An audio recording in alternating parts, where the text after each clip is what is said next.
Hello, welcome to the show. I'm your host, James Mackey. We have a really exciting episode for you today. We're joined by Daniel Chait, co-founder of Greenhouse. Daniel, thank you for joining us today. I really appreciate that you're willing to contribute to the community and help guide talent strategy for a lot of executives out there that want to improve their hiring. Yeah, absolutely, James. Thanks for having me. I'm excited to be here. I think we're gonna have a really interesting conversation, and hopefully, people get a lot out of it.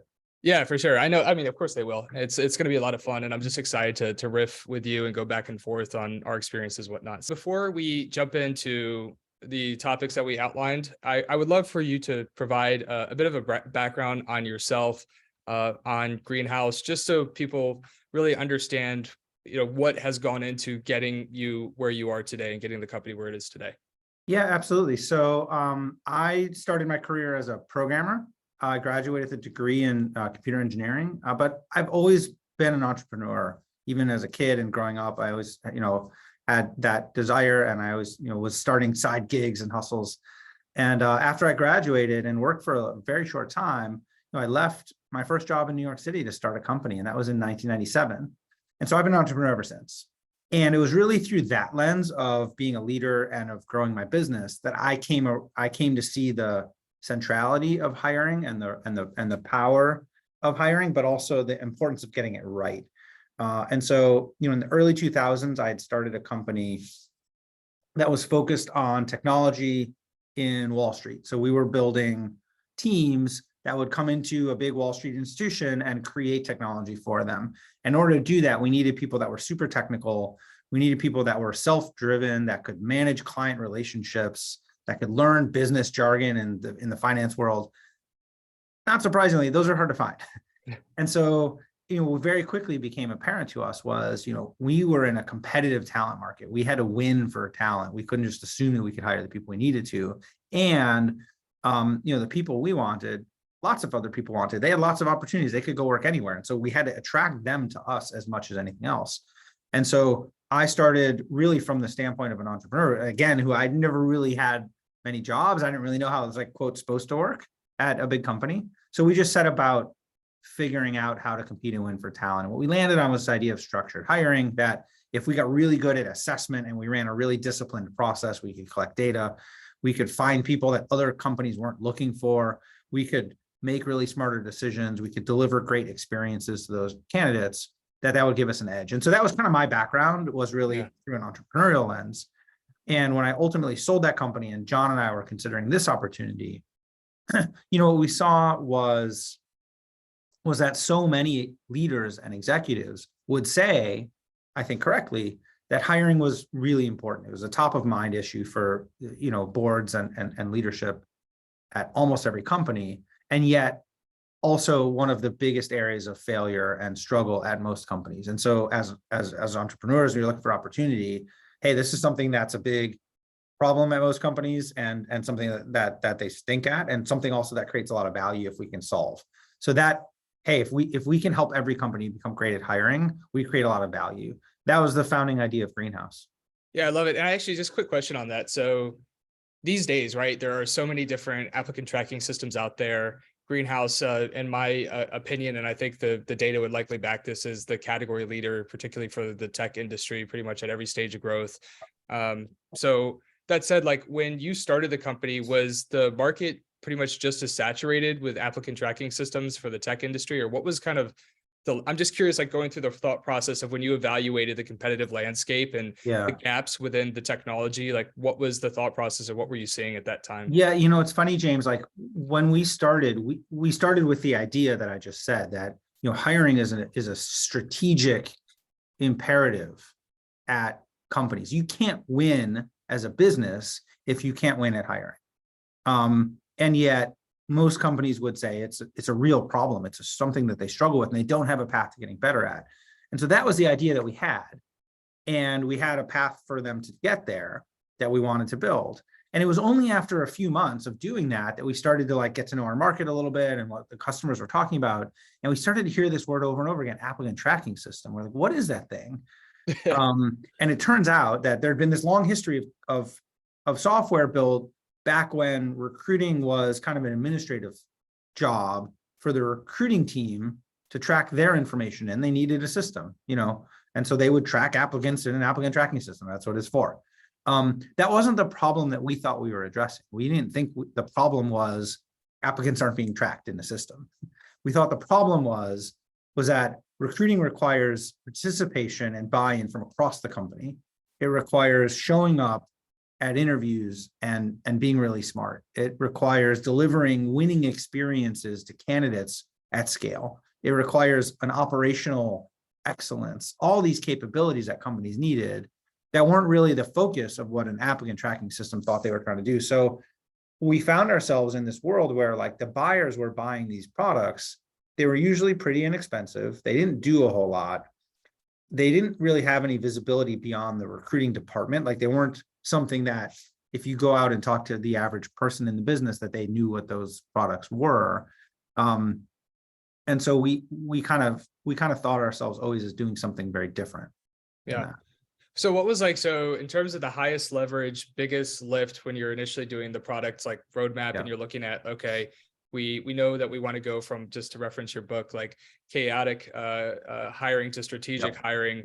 Like there must have been some initial like, okay, this is the initial functionality, or like, here's the biggest lift we can help our customers make to get those like, maybe not easy wins, but those first wins to show value.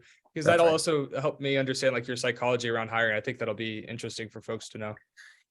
Yeah, it's a great question because, just to say what's implied in the question, we thought that this was a massive change, that companies really needed to completely overturn how they were hiring. And you can't get there all at once.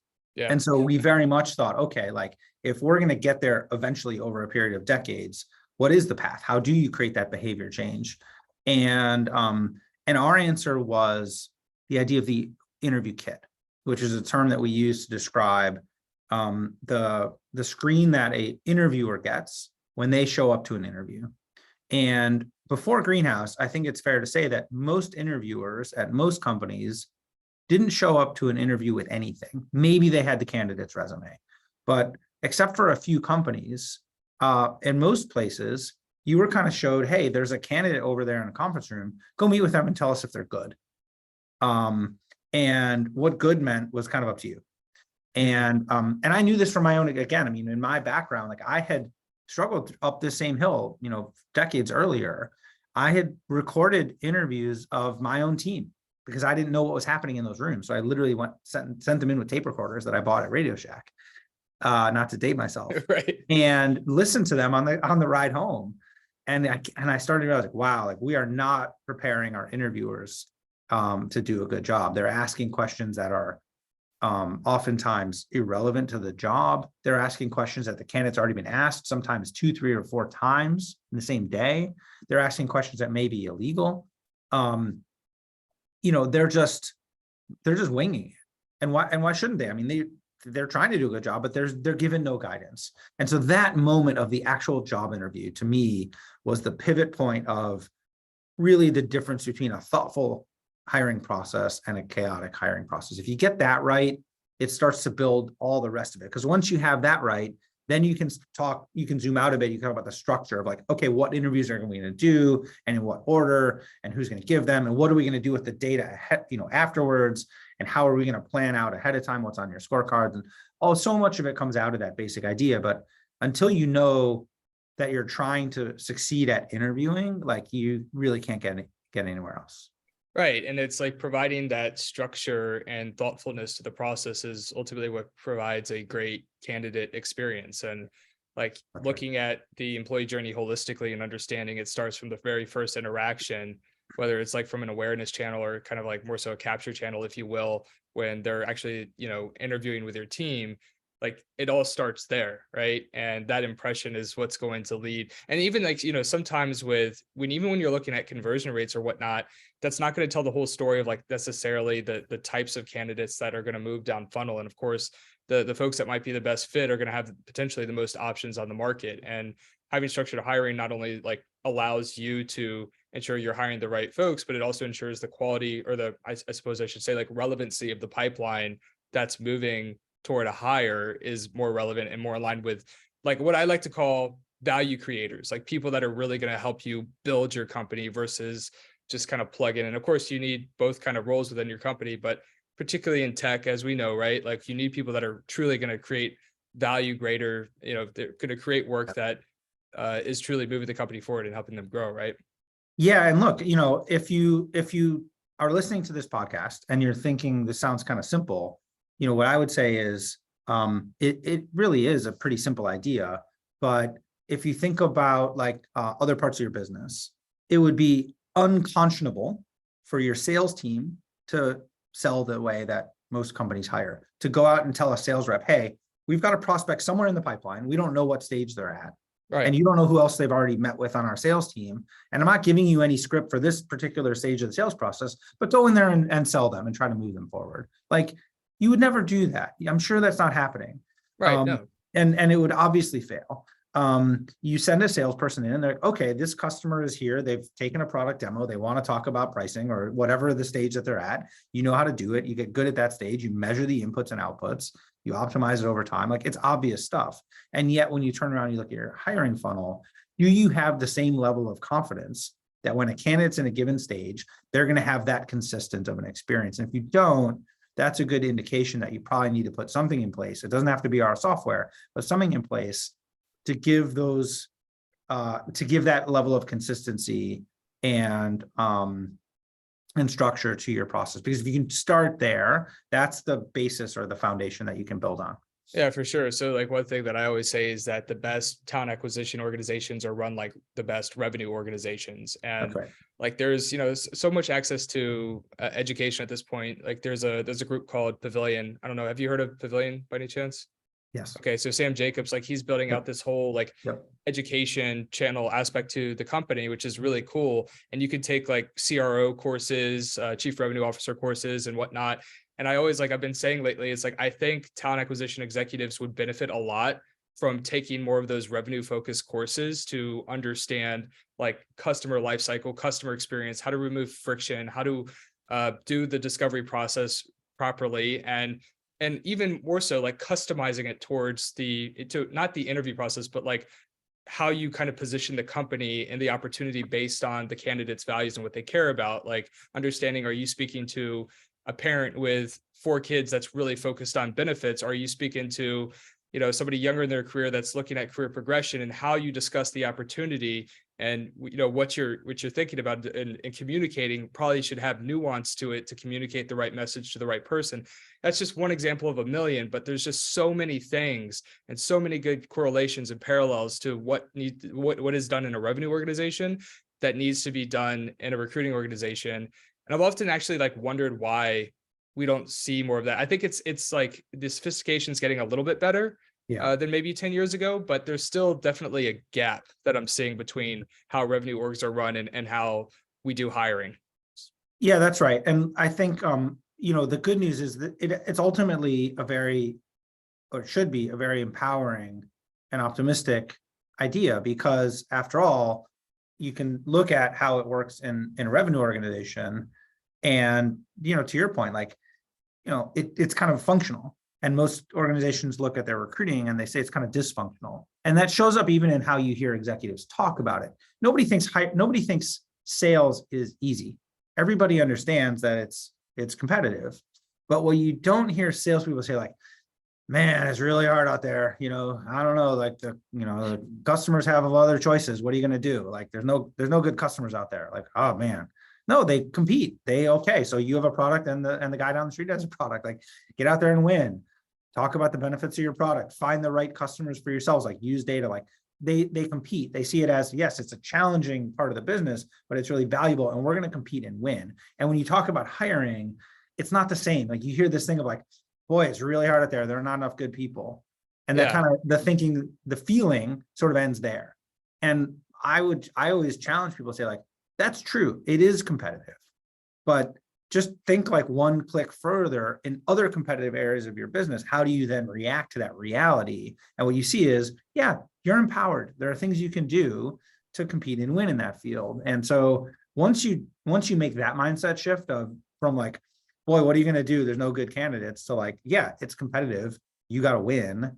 That's the mindset shift that you need. And that can only really come, honestly, and this will get to a little bit of I think the conversation we're trying to have is that competitive mindset shift really needs to be led by the business. It can't be led by your recruiting team. Your recruiting team is there to support and help and drive the process, but the business leaders have to decide this is a competitive priority. For sure. And I think this is probably a good transition into talent makers and discussing some of the topics in there. I just like one other kind of, I suppose, point or something I like to bring up in relation to what we're talking about is a culture surrounding hiring and having a talent first organization is required. It's necessary to get good outcomes. And I think, I've worked with over like 150 tech companies in the past 8 years, and to help them hire. And so one thing that sometimes I'll see is when we get like feedback or data on what's required to hire top talent, and there isn't necessarily like, they understand it's important. There's a level of frustration, but there's not always the buy-in and I guess alignment across leadership to make the changes, sometimes to make changes necessary, make the investment, I should say, necessary. And to me, it's like, it's kind of wild, right? Because think about it this way. If you have a product out there that isn't competitive in the marketplace, what are you going to tell customers? Like, oh no, we're not going to change this in order to give you what you need. It's I think if you can look through candidates and employees as the lens of being a customer and people that you need to serve and you need to delight and create great experiences for, that's required. I mean, you just like, and you know what, like, honestly, Daniel, like to get to structured hiring and to make it a competitive advantage, the bar is not necessarily incredibly high. Like so many companies get this wrong. If you really just do it with intention, not perfectly, but if you're intentional about it, and you're working at it and you're just moving even an inch at a time in the right direction, like you can win. It's not rocket science. It's very doable. And the nice part is you don't have to have a lot of money. You don't have to have a lot of, you don't have to be a famous or a company that everybody's heard of. Some people, well, of course Google can do it or whatever, because they're Google. Like I'm not, right. You used to hear that a lot. And I would say, anyone can take 10 minutes before you kick off a hire to write down the interview questions you're going to ask, and to think about the criteria for a hire and how you're going to have the meeting at the end to decide between candidates. Like it's free. It takes, a pen and paper, right. And a little bit of a meeting. So yeah, there's definitely a path for anyone to improve there. It just comes down to making that decision. For sure. Yeah. For sure. So it's talent makers. Yeah. So you and John co-authored the book. I recently read it. I really liked it. And there's some good talking points I want to discuss. But I would just like background real quick, like why did you and John decide to write the book? And again, like you seem to be very intentional and outcome focused. So I would love to be kind of, get your lens in terms of what you have wanted to accomplish and have accomplished by writing the book. Yeah. I mean, the reason we wrote the book, we obviously our company has a mission, as I say, to help every company become great at hiring, which naturally the question becomes, what do you mean by that? Like, what does great at hiring actually look like? And so we've done a lot of work on that question. We were meeting with, hundreds and hundreds of companies. We actually kicked off some research and interviewed thousands of people all over the world. And the thing that we discovered that was the key difference between companies that succeed at hiring and everyone else, it was actually a leadership role.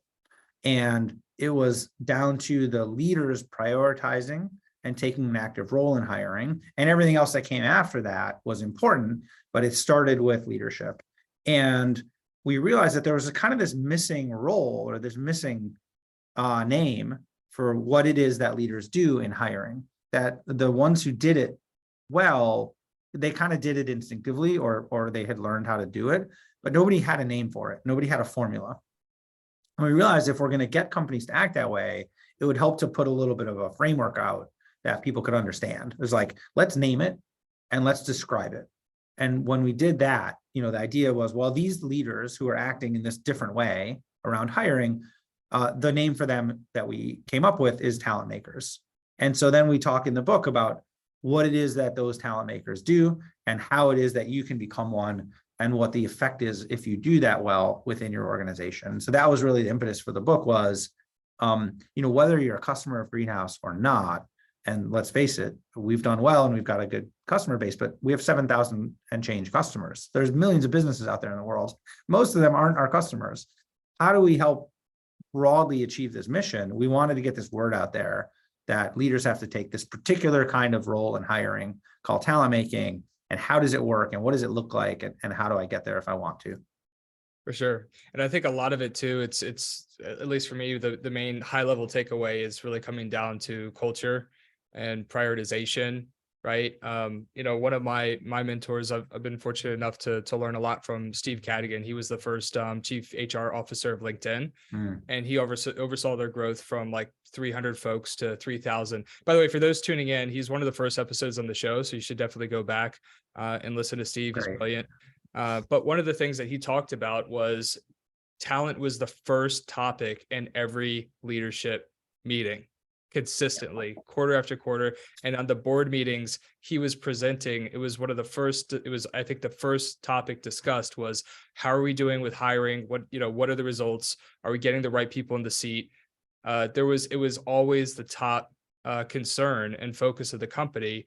And I think that's really what it takes by being, talent makers is also, it's like being talent first and making that a priority and showing everyone as that cascades down even to an individual contributor level that, the kind of the fabric or the core of the company is the people, and that there's a deep understanding that people drive operational excellence, customer experience. Everything that we want to create and build starts with having the right folks. And that, again, it starts as leadership with you said, as you said, right? 100%. And so one of the, we talk about talent making as having really three components to it. And the first component, and maybe the most important, is this idea of leadership, of being a talent leader in that way. And, it's not just a slogan, like it actually has a lot of really practical things that you can do that make a difference. And you talked about one of them, which is, as a leader, what are you talking about? Where are you focusing the organization's attention? Because as a leader, that's one of the biggest ways that you tell people where to spend their time, what's important, what are you measuring, is that. And so if you're standing up every all hands, or if you're issuing your company's like reports and you're talking about revenue, or you're talking about cost, you're telling people that those things matter. If you're talking about your OKRs, you're talking about those things matter. And the great talent makers center talent in their leadership.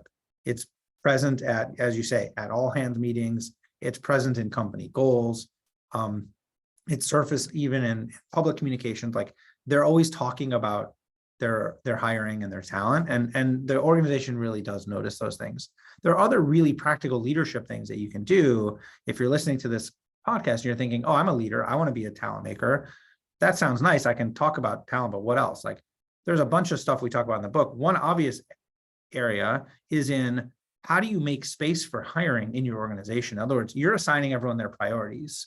If your team is being asked to do their normal job, whatever it is, let's say they're in marketing or product, and then interviews really aren't prioritized, or hey, we're going to do a kickoff meeting to spec out a role, or we're going to do a roundup meeting at the end to talk about the candidates and make some decisions. And as a leader, you're not showing up at those meetings, or you don't prioritize time for them, or you're not promoting internally based on successful hiring. Like if that's not one of your criteria that you've established, then you're really communicating through your actions to the organization that hiring doesn't matter. And conversely, if you do those things, if you show up at the meeting, everyone else is going to show up at the meeting. If you promote people or don't promote people based on their success or lack of success at hiring, it communicates in a really practical way where people should spend their time and what actually matters and your lived values. And so there's a real leadership role there that if you play it, can orient the whole organization's energy around hiring in a way that's really important to winning. Sure. And I think like when you're attracting and evaluating leaders into your organization, or upskilling and promoting leaders to within the company, I think either way, it's really evaluating like their ability to build teams. Yeah. And is that one of the core kind of, I suppose, skill sets that they believe that they have that's a strength, and really diving into how they've done that and their structure for hiring. I think I think at well-run organizations, I see this, but I think it can be a miss in some cases where people are looking at the specific discipline, right? Where they're looking into the skill set of, like, let's say it's a sales leader, engineering leader. They're looking at more so like the technical specialization versus necessarily like, have they come from environments, or do they understand the value of essentially a talent first approach? And when they're thinking through capacity planning for their organization, do they think about talent and evaluating and interviewing? Is that part of the way that they're structuring kind of like the blueprint or the growth plan for their team to make sure that there's enough space for that to be a priority, those types of things, right? Yeah, when I interviewed leaders that I categorized as talent leaders, for the Talent Makers book, they talked about spending half their time on hiring. And they talked about setting the expectation for their direct reports that those people also spend sometimes up to half their time on hiring. And so we talk about it as this idea of building and leading a culture of hiring, that this is something that has to permeate your way of working. It can't be separate. You can't be thinking we do our work and then, oh yeah, hiring is a thing, that happens to us or by the HR team or something else. Like, no, you take personal responsibility and you think about building and leading a culture of hiring that gets you set for where you need to be. Right. I mean, there's like a real ROI component to this. And I think, that's one of the, for me personally, I found that part of the book like really, really interesting, just getting into like the ROI of hiring, and the concepts of like employee lifetime value and whatnot. But would you mind diving into that a little bit deeper? Because I think for some folks, like executives, like they get, okay, culture, this, that, and the other, great. Right. Yeah. But we have a few North Star metrics that we're accountable to the board to hit. And this is right. Like, how's this really going to, how do we sell this? Like, how do we get the buy-in required for other leaders? Like it requires an ROI. Like we have to show the true That's value. Right. And it's a pretty basic idea at the heart of it, but it's one that I think most organizations haven't really fully embraced or fully come to realize in the simplest possible way. And it's this. It's that at most companies, not every company, but at most companies, the main source of value is from the people, is the human capital. There's some businesses that dig stuff up out of the ground and put it in jars, but like most businesses today, they're not doing that. And even in a physical company, like a car company or a consumer goods company, so much of the value comes from things like design, innovation, branding, salesmanship, merchandising, finance. Those are human capital functions. Those are not physical capital that you have in a warehouse. And so this question of what's the ROI of great hiring starts from the fact that in most businesses today, most of the value is created by employees. And so then the question becomes, if your employees are doing their best, how much more value could you create? And that's really the return on the investment that you make. After all, an employee who is more productive, or who stays longer, or who develops more and more talent over time through learning, or who ramps up more quickly when they join, is worth more. And so you can think about this question of like, how much is it worth to us to get employees that are better in those ways, that stay longer, or that add more value while they're here, and so on. And the sort of aha moment that I had as a software executive is I sit in meetings all the time talking about what we call, the CAC to LTV ratio, customer acquisition cost and lifetime value. That's the basic equation of a healthy, subscription software business. Is what does it take us to get a customer, and how long and how much value can we create and capture out of that customer over time? And as an organization, I'm extremely focused on that. If I do a better job with my customers, if I add more value to them, I can charge more money. If I serve them better, they'll stay longer and leave for competitors less frequently. And that's worth real money to me. And so if I get better and better at that, then I can pay more and more to acquire a customer. I can hold bigger and fancier events. I can spend more money on web advertising and brand. I can do all these things to pay to get good customers, because I know I can get a lot of value out of it on the other side. And when I looked at the way companies were thinking about hiring, that thinking had been missing. But if you really focus on it, it's kind of the same idea. It costs money to get candidates, no question. You have to advertise the jobs. You have to hire some recruiters, maybe. Then you have to spend time and energy interviewing them and choosing the right person and onboarding them and training them when they join. Like, it's expensive, absolutely, thousands of dollars per person. what's the value that that person creates, right? Because if you're going to spend 30 or 40 or 50 hours hiring someone, keep in mind, they're going to join your company and work like 2,000 hours a year. And maybe they'll stay for like 3 or 4 or 5 years. So the leverage that you can get on that 8 or 10,000 hours of that person is really high. And so from that perspective, it's probably worth it for most companies to invest a little bit more in hiring. They're probably usually under-investing in hiring because they don't see the value in those same terms. But we took that same notion of customer lifetime value, which we use all the time in SaaS companies. Every SaaS company looks at that number. And we just translated it to this world and said employee lifetime value. It's the same idea. Right. And from that, you can say, okay, well, what are the things we can do to increase employee lifetime value? And that's where the conversation gets really interesting. Right. Right. It's I mean, it's quite logical, right? It makes a ton of sense. But again, it's like, for whatever reason, it seems to be a massive blind spot. And it's, what's interesting about it too, I think it's often a blind spot for executive leaders. It's also a blind spot for a lot of talent acquisition leaders. I honestly think that there's a lack of like analytical skill set within talent and people organizations, quite honestly.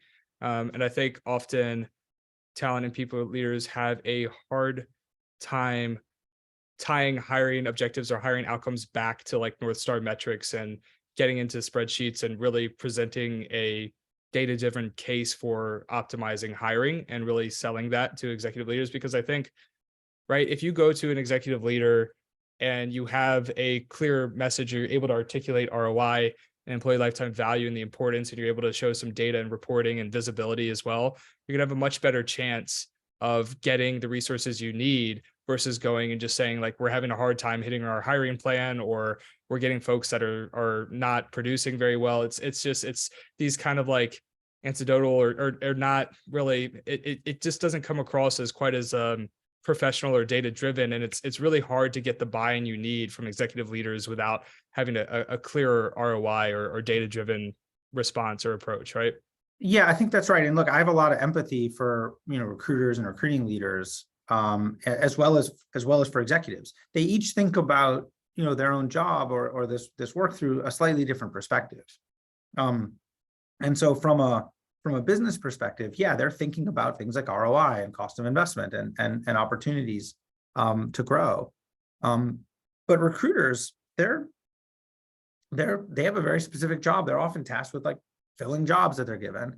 And so they're naturally very focused on that. And what's interesting is the recruiting teams that we speak with, they often know the problems much more directly and much more clearly than those not in the recruiting team, to the point where they almost assume everybody must know that these problems exist because I see this stuff every day. And the recruiting and the business leaders often are not focused on those areas. And so they don't pay attention, or they don't have that perspective in the same way. And so, yeah, the solution, as you point out, is to bridge the gap between recruiting and business in this way. And, I've seen this, I've had these conversations. I remember, early on in Greenhouse's history, having this experience of talking to a recruiting team where we pitched our product and the structured hiring idea, and they got it. They thought it was fantastic. It made total sense to them. They knew it was the right approach. And they said, great, send us over a proposal, which we did. And the proposal was like, I think it was like $15,000 a year for the software. And they like lost their minds and was like, what's going on here? And they said, well, we're using this, like ATS that costs like $1,500 a year. And you're telling me that I'm supposed to go to my CFO and say, we need to spend 10 times as much money? Like, that's crazy. And I said, well, maybe it's a good idea, maybe it isn't, I don't know, but let's talk about what we're trying to accomplish here and see if it makes any sense. And so I asked them, hey, if you'll give me a little bit of data about what's going on inside your company, can we work together on a business case for this? And let's see. And if there's a good business case, we'll bring it to your CFO together. And if there's not a good business case, I'll go on my way and talk to the next company. And they said, sure. And so I started asking them questions like, how many people are you trying to hire? And what's your average revenue per employee? And how many of your employees are A players or 5-star versus how many are C players?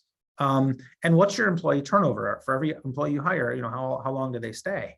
And we started looking at those numbers. And what we saw was this was a company that's about 300 people. They were growing very fast. So they were trying to grow the staff like more than 30% a year. So they were going to hire 100 people the following year and call it 150 or 200 people by a couple of years later. At the same time, they had very high employee turnover because they were in a very competitive field. So they were losing 15% of their staff every year. And so if you just plug in these numbers and you look at their revenue per employee, you look at what it costs to hire someone, you look at the 15% annual turnover, and the fact that they're going to be hiring hundreds of people within a couple of years, what we saw shocked us. What we saw was that they had $100 million problem that they were trying to solve. And the recruiting team never thought of the value they were creating in that same way. But once we did the math, it was really obvious. We said, okay, if we're going to succeed as a business, we need the right people. We're not on a path where we're going to have that. This is a way for us to get on that path. And in that light, making an incremental investment of $13,000 was a no-brainer. And so that mindset shift of how much value is at stake if we get this right was, I think, really empowering to the team and to the company to know that they should make the proper set of investments in getting it right. Yeah, that's brilliant. I really like that. And you're right. Like, you don't really hear that type of value proposition or that psychology or philosophy toward hiring within orgs. And you know, look, again, like, the stuff is hard. I don't want to make it sound always so simple. But at the same time, I've got this, I've said it a number of times, like, great hiring, I say, is the second hardest thing in business. I say it that way because everybody always says, hey, what's the first hardest thing? So the first hardest thing is building a great company if you're not great at hiring. Right. And so, yeah, I get it. This is a big hill to climb. It's a big investment. But the alternative is a lot worse. The alternative is to continue to struggle along and not really have the ability to win for talent. And that's just not a viable path. And so you need to get up the hill and recognizing that incredible ROI. Like, what if you knew that every time you open up a job, you're very likely to get someone who's great at the job and will stay a long time? Like, what would that be worth to you as a business? I think most leaders would say that's worth a huge amount. That's not their expectation today. Most leaders, when they have to face the prospect of like an open job on their team, they have a kind of sick feeling in their stomach. They sort of feel this isn't going to go well. And it's going to be unpredictable and it's going to be bad. And maybe we'll luck out and get someone good. But oftentimes as not, we won't. And if you have that ability to really be confident that you can hire the right person when you need to, it is the most powerful feeling in business, because it gives you the courage to do all the other things you want to do really well. For example, I'll give you two examples. Number one, expansion. And a lot of companies, when they consider a new product line or they want to open an office in a new geography and we're going to expand around the world, one of the number one risks that they identify correctly is, what if we don't have the right talent? What if we can't hire that right leader for that new office? What if I can't bring in the skills to build this new product? And oftentimes that's a real impediment to launching those new initiatives. But if you could take that off the table and just assume that whatever it is that you want to do, you always have the ability to go hire the right person to do it, boy, does it unlock those possibilities. It really gives you confidence to expand and grow in ways that many businesses are fearful of. To me, that's a really empowering and confidence building feeling. The second is I've quipped before that, the only two things that hiring managers really struggle with is hiring and managing. Why I say that is, a big part of managing, most managers are afraid that if they give too much feedback, that the people are going to quit. So what if I lose this person? And so they sort of don't give the right feedback. They struggle to manage people well. And as a result, they keep mediocre people too long. They fail to give the right amount of feedback or good, accurate feedback to their team, who then doesn't perform up to snuff. It's a huge management challenge. And I would argue that if you knew that you could always hire someone at least as good as the people you have, it would empower you to be a much better manager, right? You'd give clearer feedback, you'd set the expectation. And so I give this challenge to managers. I say, imagine, do it, close your eyes, and imagine standing behind every one of your employees who's seated at their desk is someone else waiting in the wings who's just as good or better. And you have the option every single day to ask that person to get up from the chair and go home, and have the person behind them sit down and take their spot. Like, it's, I mean, obviously things don't really work that way, but if you just think about, like I use a pro sports team analogy. If you think about, say, a basketball team, they've got 12, 15 people on the basketball team, but every year there's a draft, and the best players in the world come enter the NBA draft, and you draft 3 or 4 new people, and then you've got to choose the top 12 or 15 out of this larger roster. It makes sure that you always got the best talent. Like, you can think about hiring in that way, and it really propels you to be a much better manager, have people be much more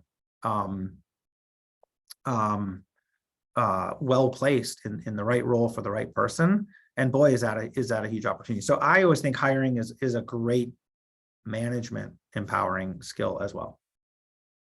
Agreed. And I wanted to ask a question too. So like, let's say that somebody's moved to more of a strategic hiring approach. They're proactive in how they evaluate their process, technology, their culture, whatnot. They've done the work, right? They put in the work. What's next? Like, I think the other piece of it too, it's like and this goes into the ROI and employee lifetime value. Onboarding is critically important. Like, you can do the right things from a hiring perspective. But if onboarding is not what it should be, then that is another area where it's there's incredible value in getting it right, and there's an incredible cost to dropping the ball. Yeah. And I'm curious to kind of get your thoughts on that. And I'm also curious to see, like, if you have any thoughts on Greenhouse's like involvement and progression to. I mean, are you going to start to focus more potentially on like, as you expand and grow? Like, do you see that as part of the progression? So I guess that's a 2-part question. Sorry, but like, I'm just kind of curious to talk to you about onboarding, I guess. Let's just start there. Yeah. So, we talked about this idea of employee lifetime value, and it sounds a little abstract and brainy and frankly mathy, which nobody likes. But I promise you, it's simple. We talk about this in the book. So if you get the book Talent Makers, there's a very simple, almost like back of the napkin sketch that breaks it down for you. And what we identify is there are kind of 4 moments in the employee lifetime where you can really have impact, or 4 ways that you can really have impact. There is, hiring the right person. There is how quickly you can get them up to speed. There is, are they improving or not over the lifetime that they're at your company in the amount of value that they can add. And there's how long can they stay. And some of those things then translate directly into things you can do, like having a better culture tends to keep people staying longer. It's a good reason why you should invest in culture. But to your question about onboarding, there's a very specific thing, which is called, if you can get people to ramp up more quickly, they're more valuable to you. So when you hire an employee, how quickly does that sales rep hit their quota? How quickly can your new software engineer start producing code? How quickly can that new manager, fully ramp and take on a team? And the difference in weeks or months, and the success rate or failure rate of that onboarding has a huge downstream impact on their value. And you can quantify this. You can say, well, okay, so if we keep, if we make this 20% faster, or if we make it 20% more consistent, less failure rate of new onboardings, then we'll create XYZ amount of value. And onboarding is one of those points in most organizations where it does fall through some cracks sometimes, because the recruiting team often thinks of themselves as filling the job. So once I've made the offer and it's been accepted, hey, like, recruiting is done, and now it's HR's issue. HR, again, these are all very understandable. HR thinks about employees. So once you start, from that day forward, you're going to get paid, and you're going to have your laptop and, your key card and all these things. Well, there's a gap in there, often a gap of weeks between when you accept the offer and when you start. And that moment is a real moment of opportunity for most companies that they drop, right? Because they've got this new employee, which, if you think about it from that new hire's perspective, it's an incredibly fraught time emotionally. It's exciting. You've got this new job you're starting. You may be making more money or getting a new title, but it may be a little bit scary. You don't know if you're going to like your new team or your new boss. You're not sure how it's all going to go. And so, they're sort of, they're worried, but they're optimistic. And you've gone radio silent. You've got the offer letter in, and you're kind of not touching them. Instead, there's a different way to work, which is use that period to really start onboarding them, to give them a great experience, to get them educated about your culture, show them who they're going to work with. And so we've broken down like, what are the elements of great onboarding? And to your point, Greenhouse has a product. It's called Greenhouse Onboarding. Lots of our customers use it. I recommend it highly, but it's not a Greenhouse commercial here. So I would just say that if that problem that I highlighted resonates with you, again, you don't need our software. You just need to think about, from a design perspective, how are you taking best advantage of that interim period between when the employee takes the job offer and when they start? And probably ignoring them isn't the best answer. Probably you'll think things like, hey, what if we sent them the LinkedIn profiles of the people who interviewed them? What if we sent them like a 3-minute video about our company culture and some of the key things we do as an organization? What if you asked them some questions about their hobbies? One of my favorite examples of this was from a friend of mine, Andres Traslavina. He's at Whole Foods, and he talked about bringing a hospitality mindset to the hiring experience. And they wanted to deliver the same experience as like a 5-star hotel would. When you show up there, you feel very welcomed. And so they would ask candidates during the interview process, hey, like among other things to get to know you, they would just kind of icebreaker stuff. And they would ask them like, what kind of music do you like? And then when those employees came in to the office, they would have that music playing. Oh, that's Just cool. like little stuff like that. They would ask them about foods that they liked, and they would make a welcome basket. Yeah. And so again, these are things you can do. And you said it, earlier, James, like if you do these things, I guarantee you'll stand out. You will be in the top 5%. You will be memorable to every candidate, and you'll have people clamoring to come work at your company. And all it takes is buying a fruit basket and asking the right question. Right. Yeah, it's funny. I think like some leaders and companies are like, well, how are we going to compete for folks? Like, they look at like Elon Musk putting as a mission statement of putting people on Mars. And I try to remind you, is like, you don't need to put people on Mars to attract top talent. Like if you're just people first, if you create great experiences, if you listen to feedback and implement the change, it's not, you don't need all that. I mean, like, for instance, like for my company, like we do recruiting services for the tech industry. I have 10,000 competitors. Yep. Right. I'm not putting people on Mars. Right. Right. I mean, that's not but the way that we win and we get the best folks on our team is by having a people first culture, by listening to candidate feedback and implementing, by having a structured interview process, by providing good onboarding and making sure like they just took a big risk on us. And what are we doing about that to provide them with a good experience? Like part of the value too, when it comes to onboarding, is like making them feel good about their decision, not going into their first day or a month into the job feeling anxious, right? Like it's about, like, of course, accelerating ramp, but it's also about, you want people to get easy wins quickly, right? Because that's going to build their confidence in the role. That's going to help them feel more creative, like they're making an impact. They have a clear understanding of how they're going to impact the organization, and they feel very confident that they made the right decision. And that energy that creates is also very significant. And I just think like just focusing on experience, like experience is I think that's right. And I think, yeah. there's not, you talk about different companies and having a mission, but the truth is for each person, and even depending on where they are in their life and what else is going on, like different things are going to appeal to them. And Right. so understanding what it is about your company, what it is about this particular job that's going to matter to the right person for the job is the formula. And I don't believe that there are a stack rank of the best jobs in the world to the worst jobs in the world, any more than I believe there's a stack rank of the best people to the worst people. Right. I believe that there's the right job for the right person. And believe me, for every person who's dreaming of going and working at a rocket ship company, there's plenty of people who don't want to work at a rocket ship company, who thinks that's not what they're interested in, it's not what they want. And who working at a recruiting tech company, believe me, as somebody who runs a company that's dedicated to recruiting technology, like we have hundreds of people who've joined our company who think it's really interesting and really important and really matters. And they like the fact that that's what we do, and don't want to be doing anything else. And it's not a job for everybody. There's a lot of people who would think it's boring or irrelevant, or it's not something they're good at, or a million other reasons why they shouldn't work at our company. And that's fine, because there's 7 billion people on this earth, and I don't need to hire that many of them. Right. I just need to find the ones that this is going to be the right job for themselves. Right. I love it. Well, hey, Daniel, I feel like I could keep riffing with you for hours. This was so much fun, incredibly valuable. I think the most impactful part of doing this show is when I get LinkedIn DMs from executives saying that they're dropping these conversations in Slack channels, sharing them with their team. And I know that that's going to happen a lot with this episode. I wanted to just say thank you so much for your contribution, joining us today. It makes a difference, and I appreciate you. Thank you. Great. I really appreciate it. It was a great conversation. Thanks, James.